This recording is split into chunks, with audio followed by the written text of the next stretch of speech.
मनुष्य मरकर अपने साथ क्या ले जाएगा। कहा जाता है मनुष्य खाली हाथ आया है, खाली हाथ ही वापस जाएगा। मुट्ठी बांध कर आया है, हाथ पसारे चला जाएगा। दोस्तों, विश्व के अधिकतर लोग इस कहावत को सही मानते हैं। इस विचार के उदाहरण को कई सभाओं में प्रस्तुत भी किया जाता है। ग्रेट अलेक्जेंडर, जिसे हिंदी में सिकंदर महान कहा जाता है, जिसने विश्व की 1/3 को जीत लिया था, वह महान राजा ने भी इस विचार को अपने जीवन का प्रमुख अंग बना लिया था। अपनी मृत्यु के समय उसने अपने शागिर्दों को आदेश दिया कि उसकी लाश के दोनों हाथ बाहर निकाल दिए जाएं, ताकि संसार के सभी मनुष्यों को संदेश मिल सके कि सिकंदर जैसा महान राजा भी ना कुछ साथ लाया था और ना ही कुछ साथ ले जा रहा है। पर प्रकाशित वाक्य 14 अध्याय 13 पद के अंत में लिखा वचन कहता है,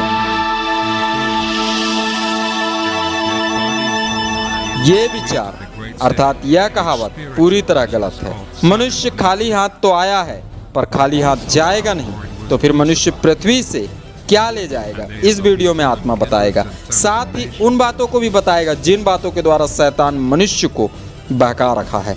तो वीडियो अंत तक अवश्य देखें, चैनल सब्सक्राइब कर घंटी जरूर बजाएं, ताकि आने वाले प्रत्येक रहस्यमय वीडियो के लिंक आप तक पहुंचते रहें।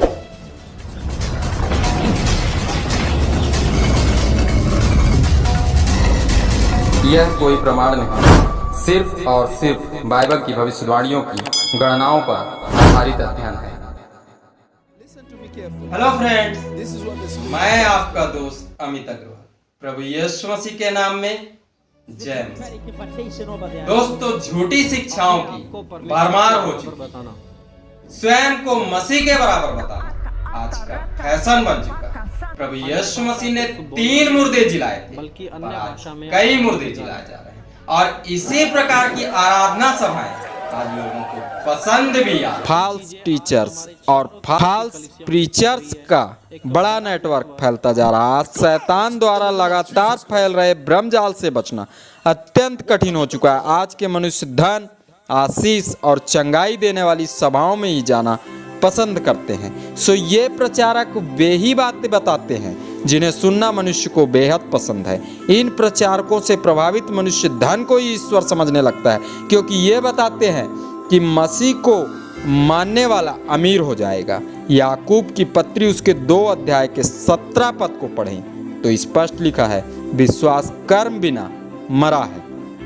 आज के अधिकतर प्रचारक और ईसाइयों के कर्म को देखा जाए तो ऐसा लगता ही नहीं कि वे स्वर्ग जाना चाहते हैं, उद्धार या उद्धारकर्ता से संबंध भी रखना चाहते हैं। इनके कर्म और आचरण से ऐसा लगता है कि पृथ्वी का जीवन ही इनके लिए पूर्ण है। ये न्याय और न्यायकर्ता की शिक्षाओं को पूरी तरह भूल चुके हैं। आप इस विषय में कुछ कहना चाहें तो कमेंट बॉक्स में अवश्य लिखें। प्रभु पर सच्चा विश्वास करने वाले विश्वासी जय मसीह लिखकर प्रभु की महिमा जरूर करें।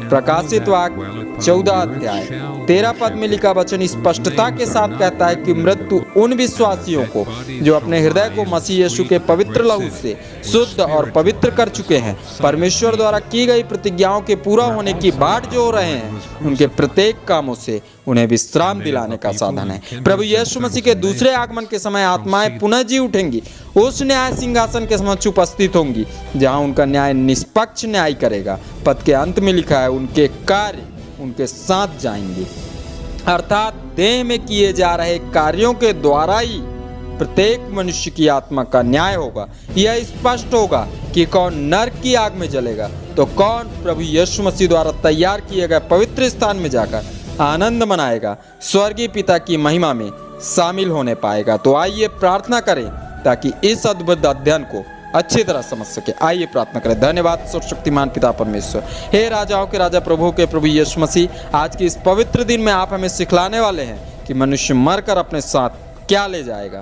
तो पिता, हमारी आत्मिक आंखों को खोल ताकि इस अध्ययन को हम अच्छी तरह समझ सके। तेरा धन्यवाद, तूने प्रार्थना सुना, मसीह यीशु के नाम से मांगते हैं, आमीन। प्रकाशित वाक्य की पुस्तक 14 अध्याय 13 पद। Right, blessed are the dead which die in the Lord from henceforth. Yea, saith the Spirit, that they may rest from their labors. यूहन्ना जी की लेखनी से आत्मा कलीसियाओं से कहता है, जो मृतक प्रभु में मरते हैं, अर्थात वो मनुष्य जो प्रभु यीशु मसीह पर सच्चा विश्वास करता है। दोस्तों, 666 का मतलब यही है कि ऐसा भ्रमजाल फैलेगा कि मनुष्य प्रभु यीशु मसीह पर सच्चा विश्वास कर ही नहीं पाएंगे, सदैव दो दुविधा में फंसे रहेंगे। जैसे कुछ साल पहले लोग बीमार पड़ते ही प्रभु के चरण में जाकर या प्रभु के किसी दास के माध्यम से प्रार्थनाएं करते थे, परम पवित्र परमेश्वर से मरीज की चंगाई के लिए याचनाएं करते थे। पर आज बहुत ही कम मनुष्य बचे हैं जो बीमार होने के बाद ईश्वर के पास जाना पसंद करते हैं। ऐसा भ्रमजाल फैल चुका है कि मनुष्य बीमार होते ही विज्ञान के पास जाना पसंद करते हैं। दवाई या डॉक्टरों के द्वारा चंगाई पाना ज्यादा अच्छा उन्हें लगता है। ऐसा नहीं है कि दवाई खाना या डॉक्टरों के पास जाना गलत है। हम आधुनिक मनुष्य हैं, संसाधनों का लाभ उठाना है, पर प्रार्थनाएं करने के बाद। दोस्तों, शैतान द्वारा फैला हुआ भ्रमजाल मनुष्य को प्रभु यीशु मसीह के चरणों में समर्पित ही नहीं होने देता। वीडियो अपने मित्र और रिश्तेदारों को भी शेयर करें ताकि वे भी इस बहुमूल्य वचनों को अच्छी तरह समझ सके। दोस्तों, 666 का मतलब अंत के दिनों में शैतान मनुष्य में ऐसी भावना उत्पन्न करेगा कि वो अनजाने में ही सही पर परमेश्वर के वचनों का विरोध करेगा। जैसे मनुष्य दान तो करेगा पर इसलिए ताकि उसकी तारीफ हो सके, उसके नाम का डंका बज सके। याद करें मत्ती रचित सुसमाचार उसके 6 अध्याय के 2 पद में लिखे वचन को। दोस्तों, कठोर हो चुके मनुष्य के हृदय को परमेश्वर मांस के कोमल हृदय में बदलना चाहता है, पर जिस पर 666 का प्रभाव है उसका हृदय कोमल होने की बजाय और भी अधिक कठोर होकर पत्थर सा बनता जा रहा है। जिस मनुष्य का परिवर्तन अंदर से नहीं हो पाता, जो 666 अर्थात शैतानिक भ्रमजाल में फंसकर सेवा कर रहा है, सेवक बन जाता है, वो कभी भी मसीह के क्रूस, उद्धार व न्याय की चर्चा नहीं करता। वो धन के अलावा पाप और परीक्षाओं से परे जयवंत जीवन जीने का प्रोत्साहन नहीं देता। उसकी संगति करने वाले मनुष्य की देह कभी आत्मिक व्यभिचार से मुक्त नहीं हो सकती। उसकी देह से वे कार्य हो ही नहीं सकते जो मसीह के निस्वार्थ प्रेम को प्रकट कर सके, उसके साथ उसे स्वर्ग का वारिस बना सके। 666 का मतलब ही यही है कि इसके भ्रमजाल में फंसा मनुष्य परमेश्वर के सच्चे सेवकों की नकल तो करेगा, पर जैसे ही विभिन्न प्रकार की यातनाओं, विषमताओं और अभावों के दौर से गुजरेगा, मसीह यीशु का इनकार कर देगा।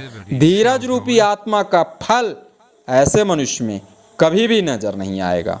प्रकाशित वाक्य 14 अध्याय उसके 13 पद में इस पुस्तक का दूसरा धन्य पाया जाता है।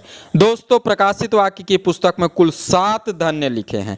पहला धन्य प्रकाशित वाक्य 1 अध्याय के 3 पद में लिखा है, जहां प्रभु उन्हें आशीष देता है जो अंतिम दिनों की भविष्यवाणियों को पढ़ते, सुनते और उसमें लिखे वचनों को समझकर अपने जीवन को बदलने का प्रयास करते हैं। यही एक ऐसी पुस्तक है जो परमेश्वर के न्याय रूप का दर्शन कराती है, अंतिम दिनों में आने वाले भयंकर दर्द और पीड़ाओं के चित्र को प्रदर्शित करती है, ताकि मनुष्य खुद के मन को फिराकर स्वयं को परमेश्वर के ग्रहण योग्य बना सके।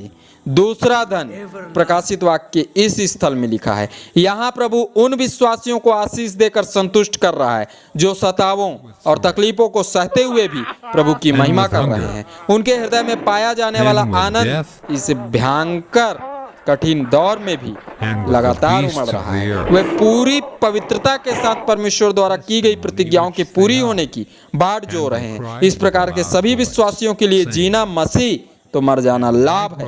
पवित्र आत्मा कहता है मृत्यु भी इनका कुछ नहीं बिगाड़ सकती, अपितु मृत्यु भी इनके सभी कार्यों से इन्हें विश्राम देने वाली होगी। ये पुनः जीवित होकर प्रभु की महिमा करेंगे और पिता परमेश्वर का धन्यवाद करेंगे। प्रकाशित वाक्य की पुस्तक के इस प्रकाशन में पवित्र आत्मा 3 महत्वपूर्ण सवालों के जवाब दे रहा है। पहला सवाल, मनुष्य मरकर अपने साथ क्या ले जाएगा? वे कर्म जो उसने अपनी देह के द्वारा किए हैं। दोस्तों, कर्म के द्वारा ही मनुष्य का न्याय होगा, अर्थात धर्मशास्त्र बाइबल में लिखे इस पद के अनुसार मनुष्य खाली हाथ आता जरूर है पर खाली हाथ जाएगा नहीं। उसकी आत्मा के साथ उसकी देह के द्वारा किए हुए प्रत्येक कर्म जाएंगे, वे ही उसे निरुत्तर कर देंगे। उसके द्वारा ही निर्णय होगा कि किसने प्रभु यीशु मसीह पर विश्वास करके अनुग्रह को प्राप्त किया है। जो प्रभु पर सच्चा विश्वास रखता है, पाप से कोसों दूर रहता है, वे किसी अच्छे कर्म को करने से चूक भी जाए तो भी उसे प्रभु यीशु मसीह के अनुग्रह से स्वर्ग का राज्य प्राप्त हो सकता है। और इसका मतलब यह नहीं कि विश्वासी बुरे कर्म करे। जो जानबूझकर बुरे कर्म करता है वो स्वर्ग का नहीं, नरक का वारिस बन सकता है। जो प्रभु यीशु मसीह पर विश्वास करता ही नहीं, वो कितने भी अच्छे कर्म कर ले, उसके कर्म उसे स्वर्ग नहीं दिला सकते, क्योंकि यह अधिकार क्रूस में प्राण देकर प्रभु यीशु मसीह ने प्राप्त किया है। सो विश्वासियों का कर्तव्य है समाज, देश व मानव के हित के लिए सदैव अच्छे कर्म करते रहें। दूसरा सवाल, 666 का मतलब क्या है?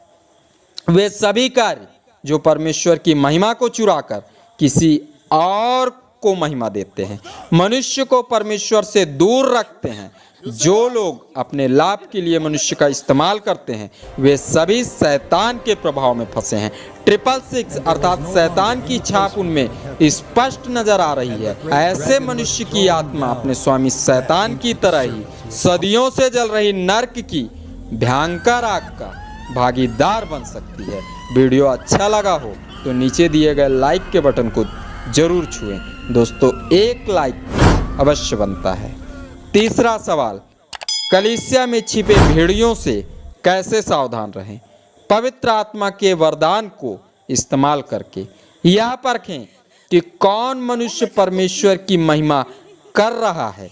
जो प्रचारक धन, कामयाबी व आशीषों के अलावा मसीह के क्रूस का प्रचार नहीं करता, जो यह नहीं बताता कि परमेश्वर ही सच्चा न्यायी है, उसकी आज्ञाओं के विपरीत चलने वाले भी उसी दंड के भागीदार बनेंगे जो दंड अविश्वासियों और शैतान के प्रत्येक सहयोगियों को मिलने वाला है। सो आज के अध्ययन से मिले शिक्षा के पद को जरूर याद रखें, जो कुरिन्थियों की पहली पत्री उसके 1 अध्याय के 18 पद में लिखा है। सो आइए इस पद को धर्मशास्त्र बाइबल से पढ़ें। इस पद में क्योंकि क्रूस की कथा नाश होने वालों के लिए मूर्खता है, परंतु हम उद्धार पाने वालों के लिए परमेश्वर की सामर्थ है। आप सबों ने इस अध्ययन को ध्यान से सुना। आप सबों का बहुत बहुत धन्यवाद। खुदावंद यीशु मसीह के नाम में आमीन।